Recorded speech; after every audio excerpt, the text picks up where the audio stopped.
Hi, this is Chris Morrow at home, and my home is in San Diego, and I'm talking with Mark Petrilla. He rode his bike across America during the coronavirus pandemic and documented his journey on his YouTube channel. Hi, Mark. Hey, Chris. Where is your home? Fort Worth, Texas. So you finished. Yeah, I did. Congratulations. Thank How you. long did it take you? Um, I started like early June and wrapped up about 5 days ago. But I had a couple of breaks in the middle. So I would have to say it probably took me 70 days, maybe 65, something like that. Are you a biker? No, but I think I might be now. I mean, it's kind of cool. I really, the longest I biked before this was around 25 miles. So, but it's just it's really kind of a cool way to kind of ride around and check things out. Well, tell us about your journey. What was your route? So I started in Charleston, South Carolina, and let's see. So So there's a Charleston, map behind you. Is that the map of your journey? it is.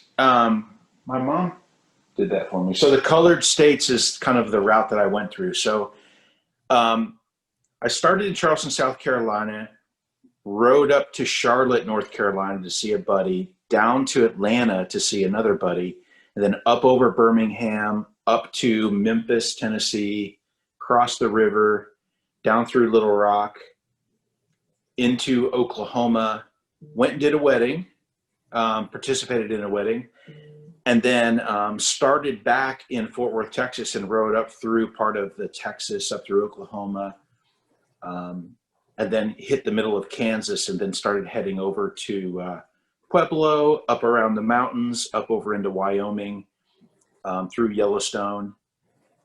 Took a week break with my wife. She flew into Jackson Hole, and we kind of rented a car and checked out Yellowstone that way. And then I rode through Yellowstone up into Montana, cheated a little bit. I took a break and actually Ubered through Idaho just because I hit some bad weather. And then I kind of looked at it, and once I was in the car, I was like, hey, let me take a little break here. And then I basically wrapped it up riding through the whole state of Oregon to the Pacific. I don't know if it's an illusion, but it looks like you have a curve there instead of going straight across, which might have been faster or Yeah, quicker. yeah, but I mean, so if anyone has done this before, there are all kinds of associations that can give you guidance.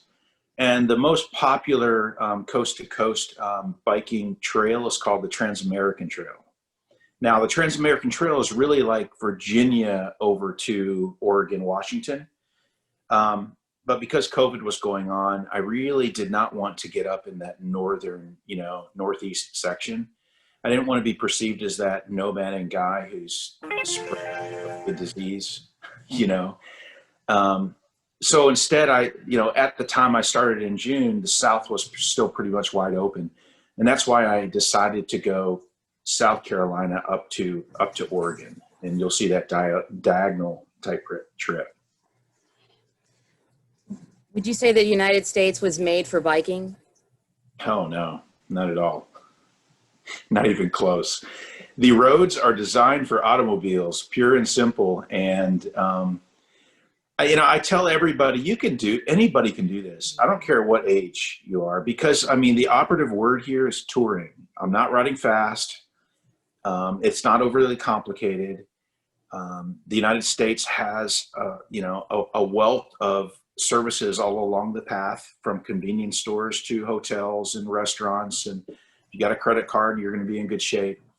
The biggest challenge that anybody will run into are automobiles. Most of these roads are not designed for cyclists. They have very narrow shoulders. You have automobiles that are driving very fast. And that's really the only challenge. You got to get through the headache of cars whizzing by you just a couple feet away. What about the reason of why you're doing this now? Uh, it actually was just it's actually probably a couple of reasons. Um, COVID hitting was a tiny reason, but not really a big reason. I viewed COVID as more of an opportunity and not really the reason. It kind of got to the point where I'm 54 years old. Um, I was approaching probably the worst shape of my life. So I really just needed to have like a personal restart, really. And this just gave me a great opportunity. All of my life, I've done a really good job of running on the hamster wheel. And I've got a great family and a great wife, and I've accomplished a lot of things, traditional things in my life, but I've never one time have I done anything that was what I perceive as scary, or risky or challenging within, like this. And I just kind of figured, everything's slowing down with COVID, so why not use that as an opportunity to do something like that? And that's kind of why I took that approach. I mean, the two things that I really would see which would be scary or really fun or adventurous that fits my sweet spot would be this or sailing around the world. And that takes a very big commitment that I just could not pull off.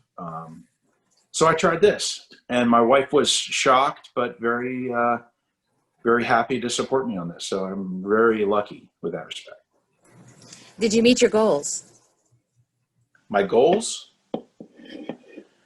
Yeah. I really only had two goals.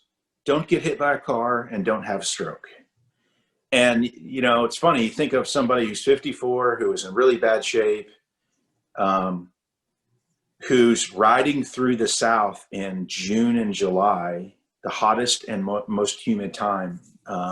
That second goal was actually, that one was top of mind. I really had to fight staying hydrated and be smart about this and not end up in any type of physical trouble. But by the time I got to Kansas, I was in much better shape and much more able to handle, some of those days that I was riding through Kansas, a high of 104. I mean, it's pretty hot. Now, I wasn't riding during those times because my goal was always to get up as soon as the sun was up and try to be off the bike by, say, 2 p.m. And so I can avoid most of the horrible heat and the bad weather. And how would you describe your whole journey? And maybe it would be all of this all together. Do you think it was hard and rewarding, fun and exciting, or was it grueling and painful? Well, I don't know. I guess you have to have anyone who is up for something like this, a certain part of their personality needs to be up for the grind of life, right? Because you're not going fast. In many cases, a lot of this is very boring, right? But I've always done my personality leads well towards the grind of whatever I'm doing, whether I'm grinding out work, whether I'm doing some of my hobbies, which can be very kind of grindish, and this was because I was actually adapted towards something like this. It was a real pleasure. The best times that I've enjoyed were early in the morning when the traffic was lighter and I was able to just sit back and really kind of experience this solitude of biking. It's not painful. I mean, there are certain components that is very painful, right? So having your seat, sitting down on a bike seat for anywhere between 9 to 13 hours a day can be very painful. So you have to kind of like move through that. Probably even worse than that, shoulder pain, shoulder and elbow and hand pain. Those are things where you're leaning forward on the handlebars, and for a very long extended time, you're going to get numbness and you're going to get just shoulder issues. And I had to fight through that. And then probably the worst thing would be just the anxiety of the automobiles. I mean, you could think of that as pain. I mean, it's more of a mental pain. I really hit a couple of walls in Kansas, Colorado, and Wyoming when it came to just extreme, well, and South Carolina too. South Carolina was awful in terms of no shoulders and cars whizzing by. And after a while, it takes a toll on you, and you just really, you almost start getting gun shy and flinching. It's like, oh, is this the next one? So, but that's about the worst that I can say. I mean, it was a real treat to do this. And you stayed in Airbnbs, shared and camping. I mean, was that easy during the coronavirus pandemic? Let's see. So it was hoteling. I stayed in more hotels than anything, just because they're everywhere. Airbnbs are not everywhere. One of my biggest challenges with Airbnb, because I really thought that I was going to be able to do a lot of Airbnbs. I'm not an Airbnb expert, so I don't know what it was like before this. But during this, it was difficult for me to be able to do a search in the areas that I was traveling through and actually find acceptable Airbnbs. Because keep in mind, when you're cycling, it's a lot different than being in an automobile. Even 6 miles is a big difference in distance. So I'll pull up a map of Airbnb. I'll identify this is where I want to wrap up my day. And I really kind of need to see an Airbnb that's within 4 miles of that, or it's kind of like I've got to write that off as an option. I mean, a 10-mile distance is another full hour of biking in this scenario. So, you can't pick, it's only 20 miles away. Well, that could be 4 hours out of the way there and back if you're off route. You also went to a few places and had reservations, and then they were closed. On Airbnb? At different hotels, right? Yeah, but not too bad. It's funny because I kind of evolved. Here's kind of how I evolved. I first evolved needing to have rigid plans, like I don't want to start my day unless I know where I'm going to spend that night. And then I'm just going to track to it. What had happened is I had made a couple of mistakes because I had gotten there too early, and I was thinking, well, man, I sure wish I could have another 3 hours on the bike. I could actually cover another 30 miles, and it makes the next day even easier. But then if you're booking even a hotel within a 24-hour period, now you lose it, right? So now it's the challenge of I just wasted $100. Or I basically not bike an extra 30 miles. So, and then I kind of clicked and said, you know what? Not one time have I run into a situation where they're overbooked, where there are no vacancies. So why am I even worrying about this? Why don't I just bike until I get to the end of the day and then find a hotel? Because if it turns out that I'm biking 30 miles further, then I don't have to worry about refunding and trying to convince somebody. But there have been, I would say at least half of the hotels probably, it wasn't so much of an option. But also keep in mind, I was mostly biking through lower populated areas, and the rules are different for COVID in those areas. And the hotels were generally pretty fine. Cleanup and when can you get into the room were dramatically different. They're usually taking twice as long to actually get the room ready. So if I actually get in there at 2 p.m., it may be 5 p.m. before I could actually get to my room. Which for a biker, especially through the heat, was very important because the first thing I wanted to do is just get out of the heat, start hydrating, because it could literally take me a full 10 hours to rehydrate and actually recharge the body to be able to do it again the next day. So if you're losing 3 hours and you're sitting in there becoming more and more dehydrated when you should be going in the other direction, that's kind of a little worrisome. In the early states that I was riding. So if you did this again, going coast to coast, would you do it around the same time of year? Yeah, actually, and it's not just that. So there's most of the people that, from the research that I've done, most of the people who ride on the Trans-American Trail, they ride west to east instead of east to west. I chose east to west. And I had a lot of people reach out to me and saying, you're doing it wrong. You really should consider going west to east. And my answer was, since I was most worried about getting hit by a car, I I wanted to go east to west because I wanted the sun at my back. I, and I did not want the sun in my eyes as I'm biking for a long extended period. But more importantly, I didn't want the sun in the eyes of the automobile drivers who I needed them to see me. So if they're driving and the sun's in their eyes, I just believe that there was a greater chance that I could get hit by a car. Now, the negative to going east to west over the other way is the prevailing westerly winds. I experienced an exponential amount of headwinds. And I knew that going into it, but I figured, well, it's a good trade-off. And I would still do that again. I would still go east to west, even though it's a lot harder. And there were some times where I felt like emotionally it almost broke me a couple of times. It was just, there were some times where I was riding a 7th grade incline with a 25-mile-an-hour wind, headwind, and I was really only able to go like 4 miles an hour. And 4 and 5 hours straight, it's just an emotional beating on you. You're just getting no progress, and it's just killing you. Whereas if I was going in the other direction, instead of going 4 miles an hour, I probably, even with a 7% grade, I probably would have been going 8 or 9 miles an hour, easy. I probably would have left it a month earlier. I probably was a month off. And that was the other reason why I chose east to west, is because I did not want to be hitting the south in August, which is what I would have if I started in the other direction. I would probably say May, if you're going east to west, May would be a good time to start and head west. But when I got into the mountains, it was cold.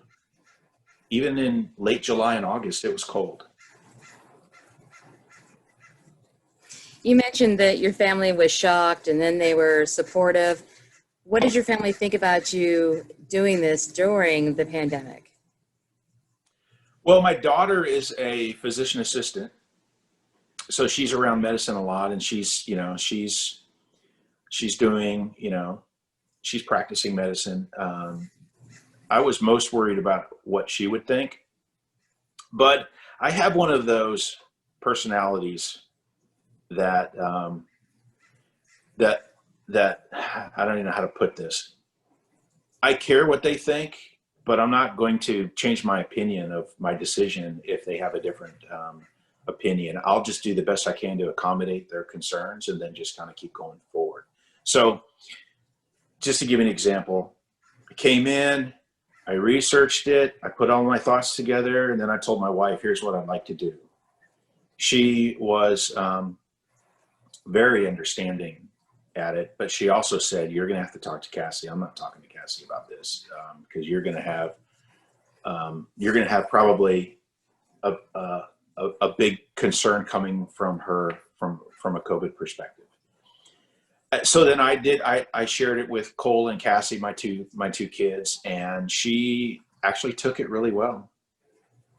She started off with a couple of very stern requests, like, I think she was more concerned about my safety than she was me picking up COVID, because her biggest request was, can you promise that you'll stay in hotels all the way through and not camp? Because she was concerned about the safety factor of being someone doing this solo camping in the woods by yourself. No one is there if you get in trouble, whether you get hurt or theft or some other risk. And I told her that in the South I will, just because of the heat.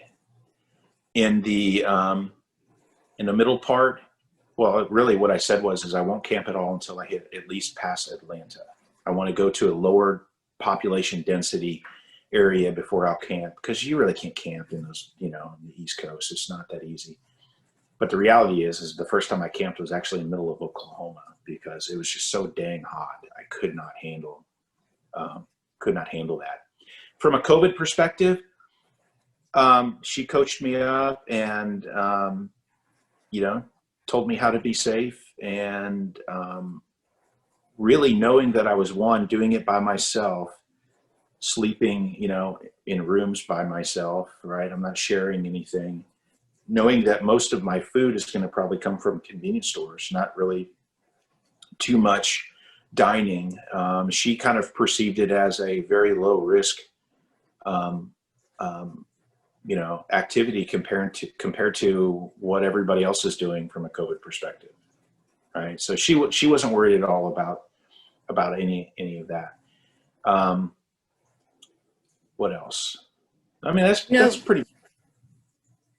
I know that some of your friends, you had said in your video, were joking with you, wondering if you were going to be getting a divorce. That was like a midlife crisis, almost. They were perceiving it like that. What do they think now? Well, I got all kinds of crazy questions. I had my brother basically said his first question is why, and then he said I wouldn't even want to drive that in a car, that route, let alone be on a bicycle. I had another friend that basically said, hey, Mark, hey, man, if you're in trouble, you need to stay. If you're like in trouble with the law or something, you need a place to hide. I mean, you can come stay at my house if you need to. But yeah, no, I think most everybody was just shocked because when I finally broke the news after I did all the research and made the decision. So it's really more of even though I've been thinking about it for 30 days, they found out a week before I was leaving. Right. So yeah, but no, I mean, anyone who knows me knows that I've been married 33 years and got a very good family structure and a very, very good wife and we've got a good marriage. So yeah, not an issue at all. When you went to these small towns, were you welcomed? Because you were a stranger. There's the pandemic going on. I think you mentioned you're trying to get a haircut and someone asked you if you were a local and if you weren't, and then they shut the door on you. Did you get a lot of that?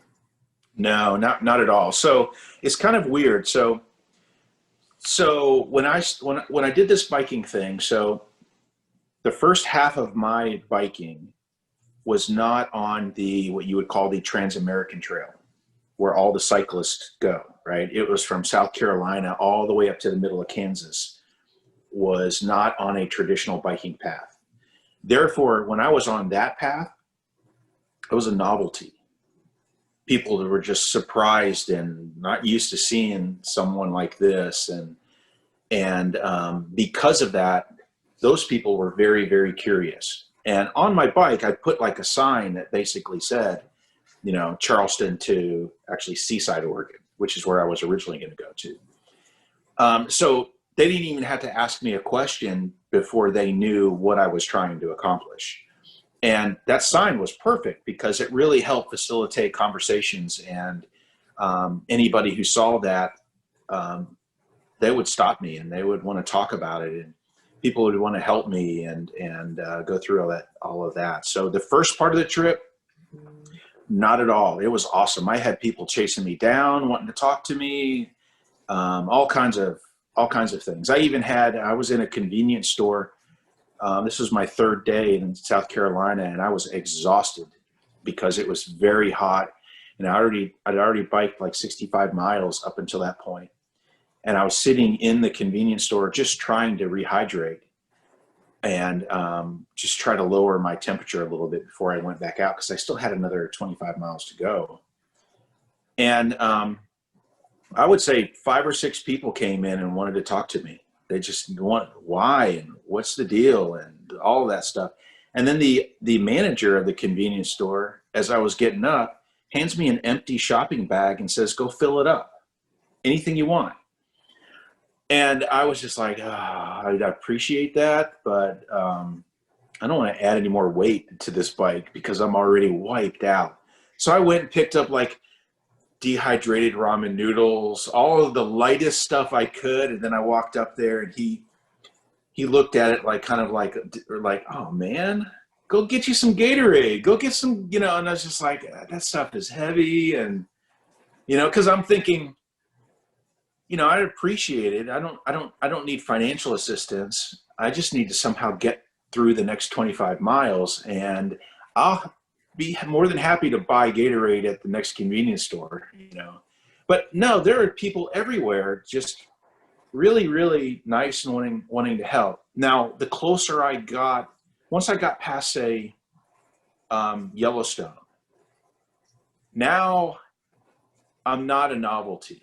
Everybody sees that. Hundreds of people do this every year, and this is the typical path, and you're going through beautiful parts of the country where people always want to go anyway, right? And now I'm just kind of like, it's another biker, you know, no big deal. And so, and then the closer I got to the west, like for example, halfway through Oregon, all of a sudden the flip kind of, the switch kind of flipped on everybody's concern about COVID, right? I got into Eugene, Oregon, and everybody was worried about COVID. Everybody was. And that barbershop that I was in over there, it was COVID fear. And that's where there were two barbers in a shop in downtown Eugene. And of course it's all locked up, and I'm sure it's appointment only. So I knocked on the door just trying to get it cut. And he was the one who was super nervous about COVID and didn't want to cut anybody's hair unless they were like an existing customer that has been there a long time. And that customer wasn't traveling at all. So I didn't fit his criteria at all. So he wanted nothing to do with me, which is cool. Totally get it. You're in a dense population. COVID is a bigger worry. I totally understand that. So tell me about your health. I mean, did you lose weight? Do you feel stronger? Has it improved your health? I mean, is this something to where it gave you that reboot that you were hoping for? Yeah, it really did. It's funny. When I first started off, I'm 5'11" and I weighed 220. So as I was going through probably 2 weeks of trying to decide if the dream of doing this matches the reality of doing this, because people ask me, did you do any training for this? It's like, no, I didn't really train for it, but I spent 2 weeks trying to decide if it's something I really want to do, right? So it was like, can my backside handle the seat for that long? My shoulders, am I going to be too timid around vehicles? That kind of stuff is what I tried to focus on for the first 2 weeks before I was like, okay, I want to do this. I'll tell the family, I'll tell work, I'll tell whatever. So between that 2 week period, I lost 4 pounds, just trying to decide if I was going to do that. And then through this whole process, I basically went from 220 down to 188. Yeah, 188. So I lost 32 pounds doing this. Much better shape.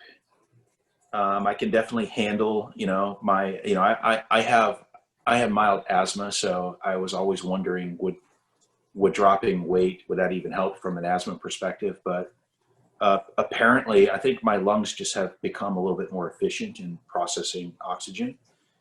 So that was a nice benefit.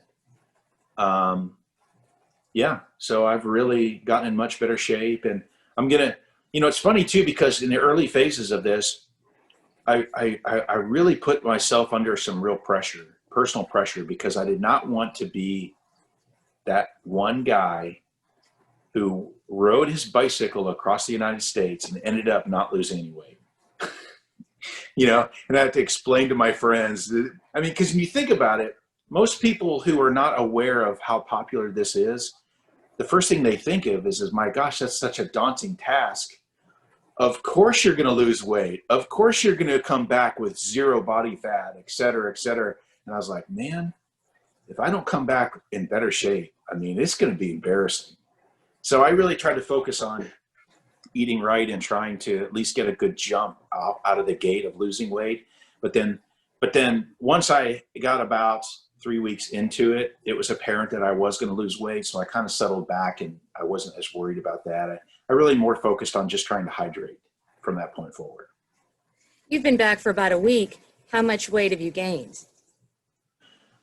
So far, I haven't gained any weight back, but mainly because I've tried to flip the switch on that next realization of I did this, I lost all this weight. Now all my friends are going to be looking at me going, how embarrassing is it going to be if I basically in 2 months I bring it all back? And it's just like, okay, so I'm I'm trying to use this as an opportunity to do a couple of things in life. I play tennis, so from a USTA ranking perspective, I'm what they would call a 4.0 player.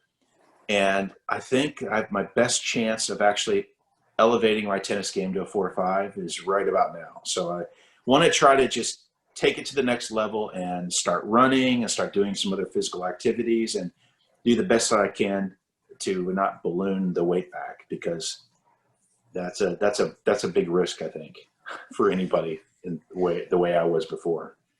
And when you ate your food at the convenience stores, what could you find that was actually something that was going to be sustainable for your body, also good nutrients? Yeah, so I mean, I will tell you this. First thing is I first thought that I'd eat a good breakfast. I would bike till say noon, have 20 miles left, and then go have a nice quality lunch, go do 20 miles, and then then clean up and have a nice healthy dinner. That didn't work for me personally. Sounds like a great day. That didn't work for me because, one, I didn't want to eat a good breakfast because I didn't want to load up and then get on a bike and have a bathroom problem. So I was always worried about that. I mean, if you get up in the morning and you jump on a bike and you basically go, I've got to cycle 75 miles and I probably won't see a bathroom, right? Type of thing. So you're really thinking breakfast through very carefully. Lunch, I did lunch a couple of times that way, but the reality is that, the convenience store was not my preferred mode of meals. I'd like to go hit a restaurant if I can. But if you're riding, you just did 60 miles, 50 miles, usually I'm drenched with sweat. I don't want to go sit in anywhere, So lunch, most of the time I would pop into a convenience store, drink a whole bunch of Gatorade, hit a power bar, and then get the other 20 miles done, and then just go try to clean up and then actually have a good quality meal. So I was mostly skipping lunches. That's just what worked for me. You met a couple of really good biker buddies that kind of motivated you along the way. And it seemed like you almost kind of went too far on one of your rides. How great was it to be able to have someone that was almost like a pacer with you? Yeah, it was really cool. So I was by myself. I didn't see a cyclist who was doing what I was doing until I got almost to Colorado. But once I got onto the Trans-American Trail, I kind of expected to see it, right? So usually you only see cyclists that are coming in the opposite direction. Because if you're riding in the same direction and you're both going the same speed, even if someone's 10 miles in front of you, you would never see that person until you get to your final destination in the day. And then if you happen to be at the same restaurant or same convenience store or same hotel, that's when you would bump into these people, and then you drink a beer and have a chat and that kind of stuff. And that actually happened a couple 100 miles in Kansas before I got to Colorado. I met a couple of those people. One guy started from Virginia, one guy started in New Orleans, and then a couple of people were coming from west to east. So the person that I met in New Orleans, his name's Andre, and he was about 20 years younger than I am. So he's kind of on a different,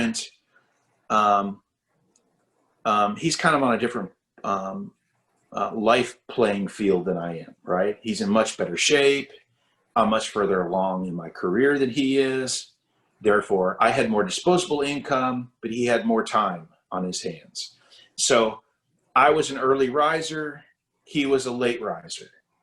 So it just kind of worked out nicely. We met, and then he rode further one day and I rode less the next day. And then I decided I was going to ride further the next day. And most of the the riding it all breaks down with what are my landing options, right? It's like, okay, I'm in like no population Kansas. If I ride 50 miles, I can stop at this town, but there's no convenience store, there's no water, there's no place to stay, there are no restaurants. If I push 30 more miles, I have a little bit better option, that kind of stuff. So I got up early knowing that this day needs to be a long day because I just didn't have any options in that area. So I got up I got on my bike about 30 minutes before sunrise, rode 60 miles. It ended up being at 11 o'clock. I was basically hit a convenience store where Andre was just now waking up. I already done 60 miles. He was just waking up for the day. We happened to be at the same convenience store, which is not unusual because there aren't very many convenience stores, right, in those little towns. So then we just kind of chatted up, and I knew that I was going to go another 20 miles. I was going to make it about an 80 day, but that 20 miles was going to be another town that had no convenience store. I would be camping probably on somebody's land. Maybe if I'm lucky, I can find some water, which means I was going to have to really pack it up on that trip to go the last 20 miles. So he was like, hey, you want to ride? You want to ride with me? So I was like, sure. So I started riding in that direction with him for 20 miles. So once I got the 20 miles, I was like, shoot, why don't I feel good. I'll just keep riding with you. So that ended up being a 13-hour day where half of my day was riding with Andre. And then we ended up riding to a decent sized town that actually had a grocery store, a convenience store, but we still had no hotels. So we still had to actually camp in the park of the town, and then kind of keep going on. So if it wasn't for him, I knew I wanted to at least accomplish one day where I rode 100 miles. Never in my wildest dreams would I ever expected to have gone 120 miles in one day. But because he was there and I was feeling good, yeah, it was a no-brainer.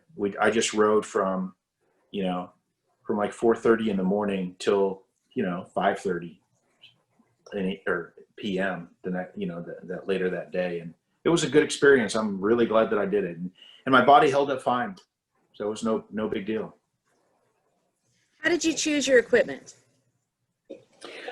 I'm a big research guy, so whether you're talking about work or technology or whatever, I'm one of those people that over researches everything. And the internet's a wonderful thing. I mean, there's so many people that have come before us doing the exact same things we're trying to accomplish. And YouTube alone is just loaded up with people who can give you advice and all of the gear that they would do. So I just followed a lot of that stuff. And I was actually pretty lucky because the much harder thing that people do hobby-wise out there would be bike packers.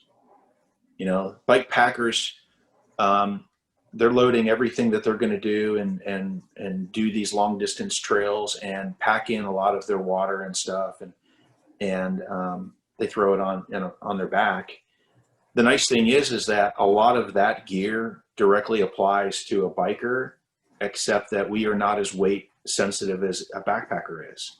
So all the technology that they use works even better for a bike person. All you just need to have are bike specific bags that attach to your bike, but all the rest of that camping gear works perfect. I watch all of your videos on YouTube, and I never saw you repairing a flat tire.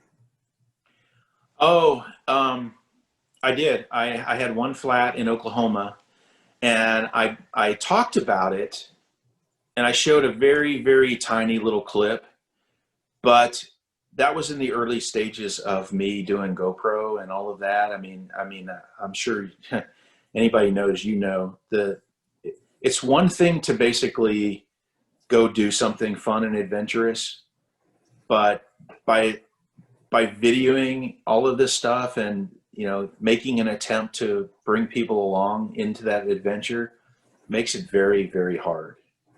So when I was changing the tire, it was a long, hard, rainy day. I was on the side of the road. I didn't really have a good place to anchor the GoPro camera as I was doing it. At that time, my whole objective is how do I change this tire? And it's funny because I was not a biker before this.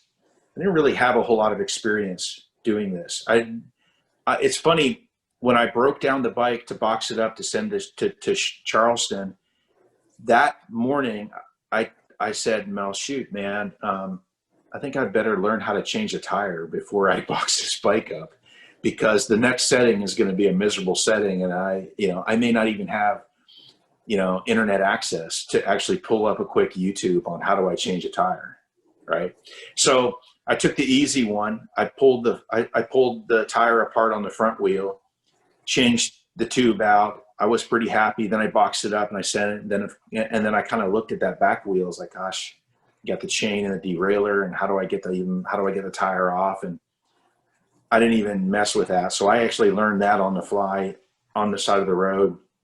And it's not really hard. It's just that you never want to do something for the first time in that scenario. And I ended up having to do that. So when it got to how do I document and record this for a video, that was kind of like a secondary problem I was trying to work through. You also had kickstand problems. How did you overcome that? By not having a kickstand, basically.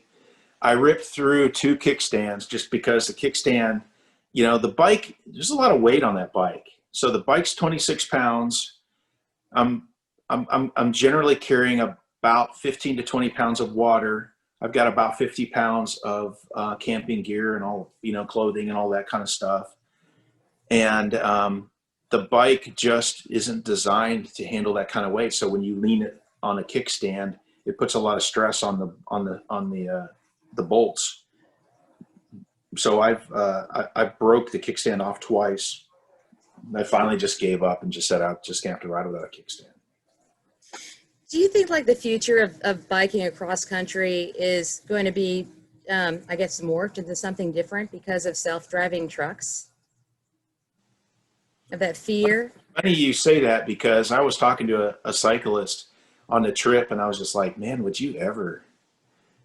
I mean, granted, I acknowledge that it's probably a lot safer, but my gosh, would you ever want to trust, a self-driving automobile as you're on the side of the road? Or for that matter, when I wrapped up my trip, I was driving on the Highway 101 along the coast, which is really hairy and funny, because I wasn't driving for months and months. When I finally picked up my rental car, I had like a 2-day phase of trying to get over the nerves of driving.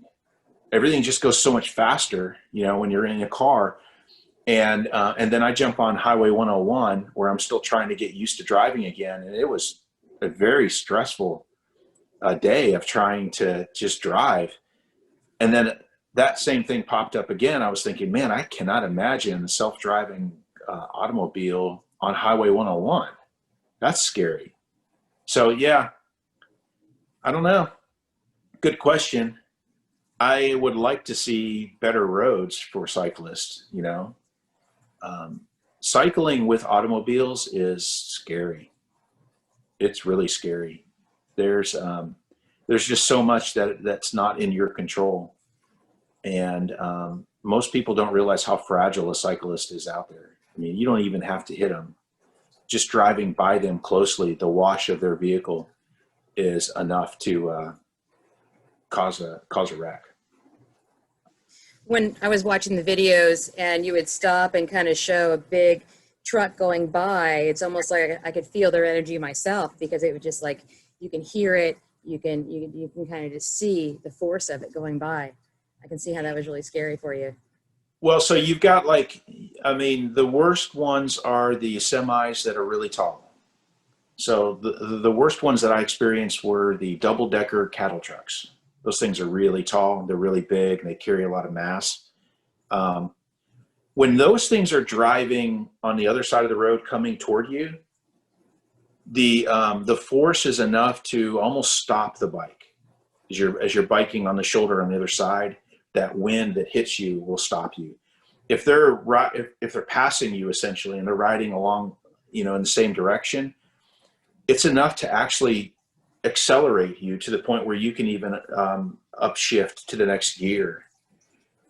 As long as, it also throws you throws you a little bit too. And then of course you got crosswind challenges that actually come into play too, that you have to overcompensate when a vehicle like that comes your way.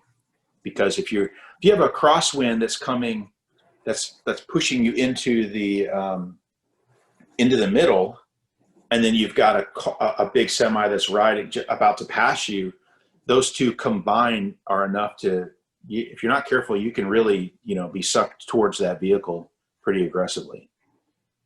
So I think one of your funniest parts of your videos is when you talk about the roadkill, and each state has a specific type of roadkill. Can you go through that?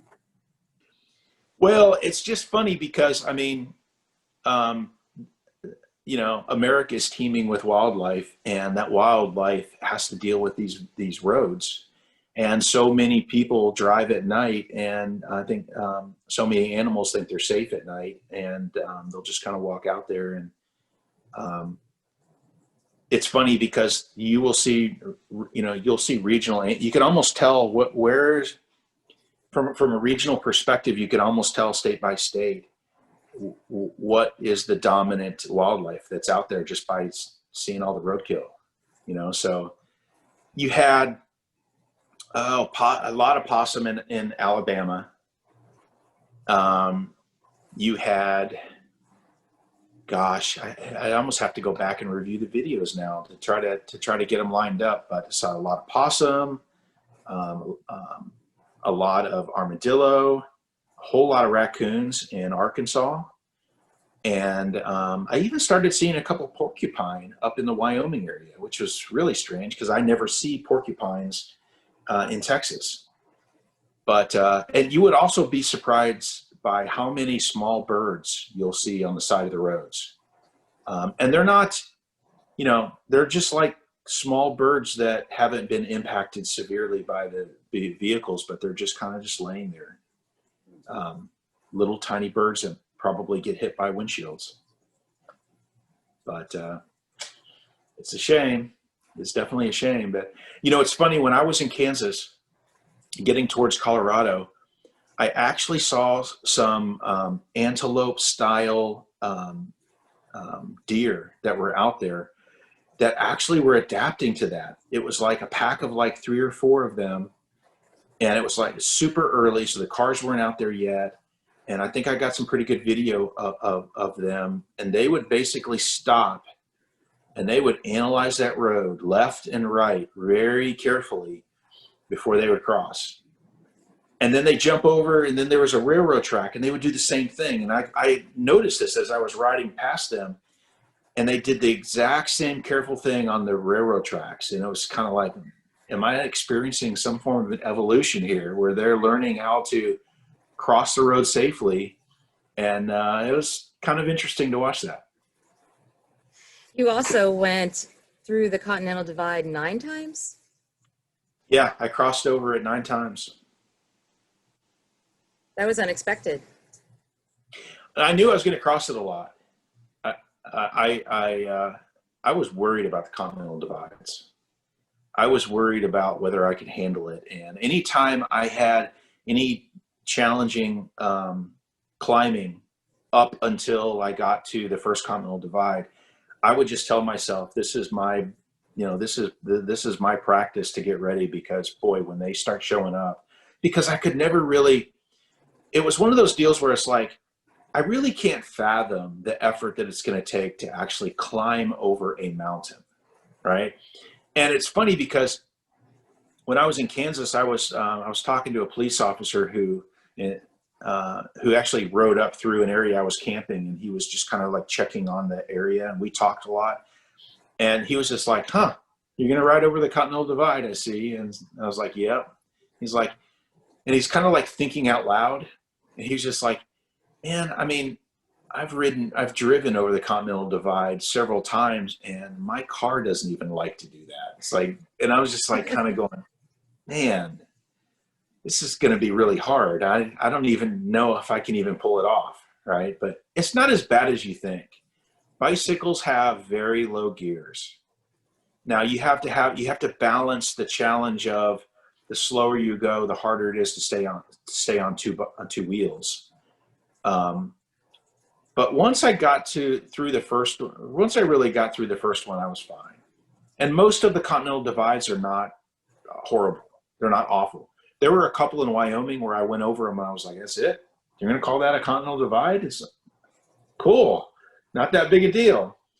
But the first one, Hoosier Pass, that was awful. The second one was awful in Colorado. And then there were a couple in Wyoming, especially in the Yellowstone area, that was awful. And it was awful mainly because of no shoulders, no railing, big drop-offs, very, very busy traffic, and heavy wind, which the combination of all of that made those awful. Let's talk about documenting your trip, I mean, which was as big as a project as biking itself. I mean, have you ever documented before? No, well, I'm a detail-oriented person, but I'm not a social media person. You know, it's just not my thing. But I kind of was forced to do this, and I kind of like, the only reason I did it was I wanted to do it for 3 reasons.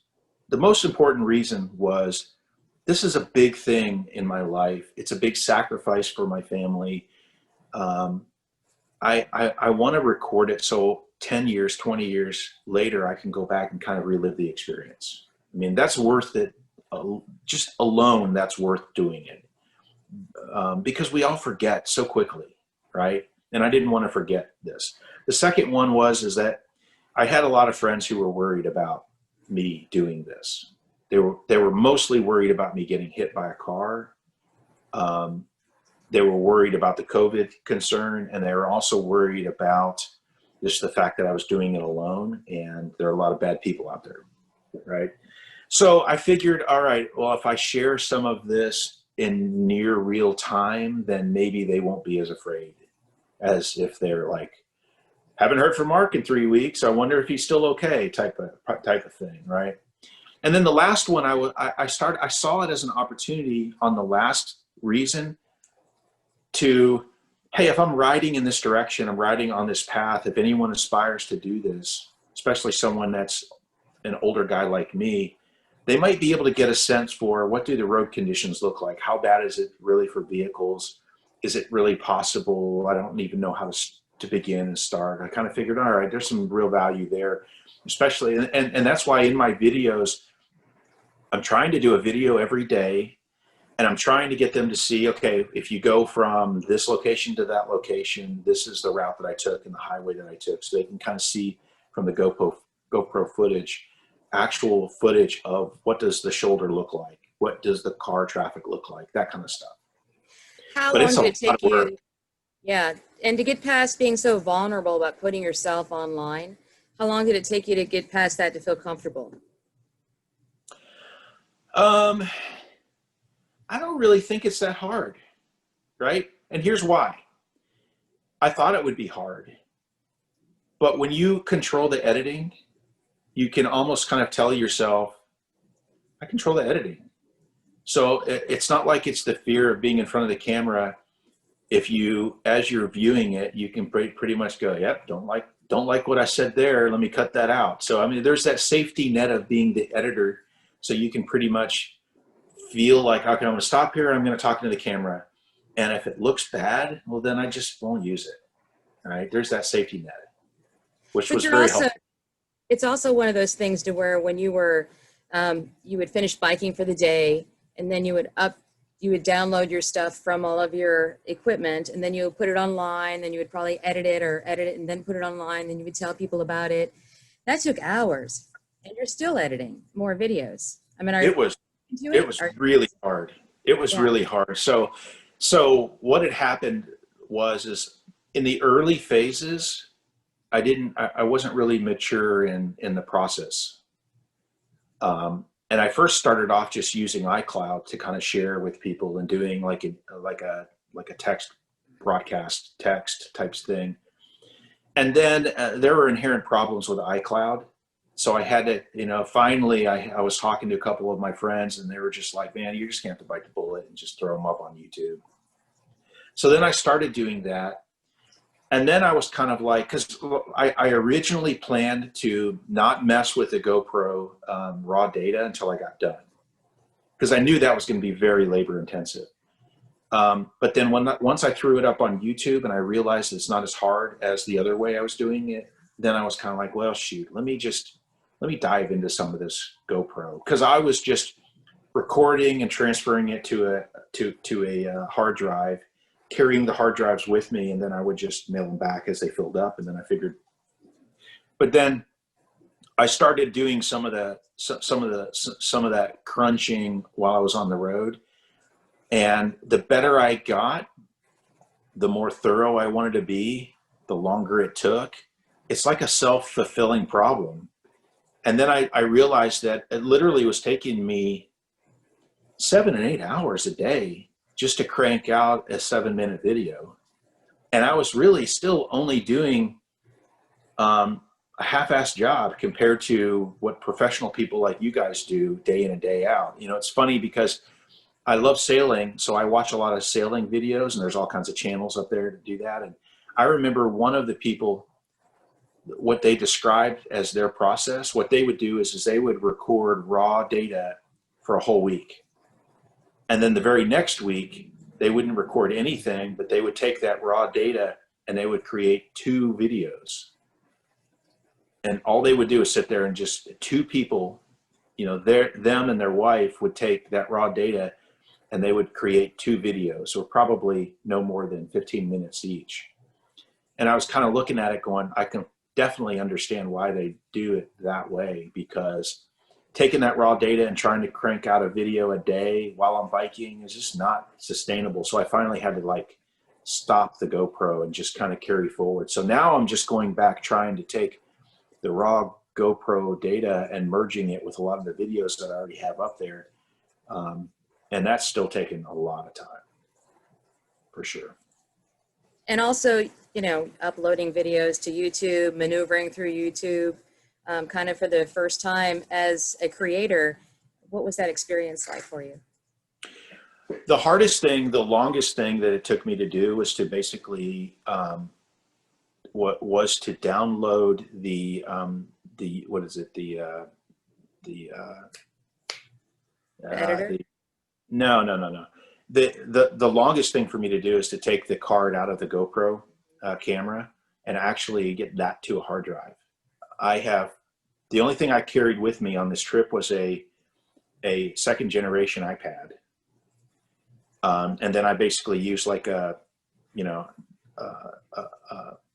wireless way of downloading that to a hard drive. And that took forever. It would take me 128 gig disk. It would take me 3-4 hours. So what I would try to do is I'd get in for the day. If I was in a hotel, I would automatically start that download process. Then I'd go get cleaned up and I'd go have dinner. And hopefully by the time I got back, I was close to getting, because I couldn't start with any of that until I at least got it over to a hard drive. And then once you basically get the video ready for YouTube, now it's only like 7, 10, 15, worst case 30-minute video. And if I'm in a hotel that has okay Wi-Fi, that's no big deal, because then I would usually just upload it while I now go to sleep. And then hopefully by the next day it's all ready to go. And so that was okay. But when you throw camping into the mix, now you're in trouble, because now I just run out of power to the point. My first priority was always, let me get the GoPro data into a hard drive if I'm camping, because if I can't do that, then I'm running out of, micro discs to record raw footage for the next day. It was hard. It was really hard. Yeah, there's just no easy way to do it. The things that guys like you do, it's an art, and not to mention the learning curve of the applications that you use to do the editing itself. It's almost like karate when you think about it. I'm a yellow belt in film editing, so I only have a couple of maneuvers that I really know. When you get to a black belt, you got all of these things you know how to do, and so you look at my videos and they're really pretty basic. you know, simple transitions and simple things. And I might learn a couple of extra moves here and there as I've evolved forward, but there's a huge learning curve just to learn how to use that stuff in the first place, not to mention the process of the time it takes to do the video itself. I love the way that you set up your transitions. For each time you stop somewhere and, you know, you would kind of have it okay, and then you would move the camera around a little bit. It was a really nice way of like moving into the next topic. It just seemed very natural for you to do that. Well, it's funny because what you'll see is that that's like one of my one moves that I learned. Good job. So it's like there isn't any other variation. It's the same transition approach every single time, over and over and over again, simply because I learned how to do it that way. And it was like, okay, that looks okay. That looks good. So, okay, now that's it. That's how I'm going to do it for a long time, because I just don't have time to learn any other techniques. Well, what's next, Mark? Get back to work. Try to continue staying fit and trying to move to the next level. I noticed that I lost a lot of muscle weight too. So I didn't just lose fat. It was funny because I started to look like a cyclist, you know? It's just like, I didn't just lose my gut, some of my gut and some of my fat in other areas. It was that my shoulders started looking thinner. I just, you know, small upper body, you know, bigger legs. I started looking like a cyclist. And I've had some friends kind of comment, it's like, man, you look tiny. You look like, not just did I lose weight, but you look like a little man now, you know. It's kind of funny. It's like, yeah, but I could run fast uphill to get away from you now type of comments. So I'm going to start build up a little bit of upper body, because that'll help me trying to achieve that. Could I get to a 4-5 level tennis player? And running. It's funny. I actually ran for the first time in probably 20 years. I ran for the first time with my wife. My wife is a marathon runner, and we went out and actually did well, let me rephrase this. So she got up and ran 8 miles. And then when she got done running 8 miles, she and I together ran 2.45 miles. And it wasn't very fast, but I didn't stop, which was kind of a rare thing. So I'm going to try to work in staying healthy, trying to get in better shape. Well, Mark Petrilla, thanks. I'll be keeping an eye on your videos. And this is Chris Well, thank Morrow you. in San Diego. Thank you. I appreciate it. Thank you.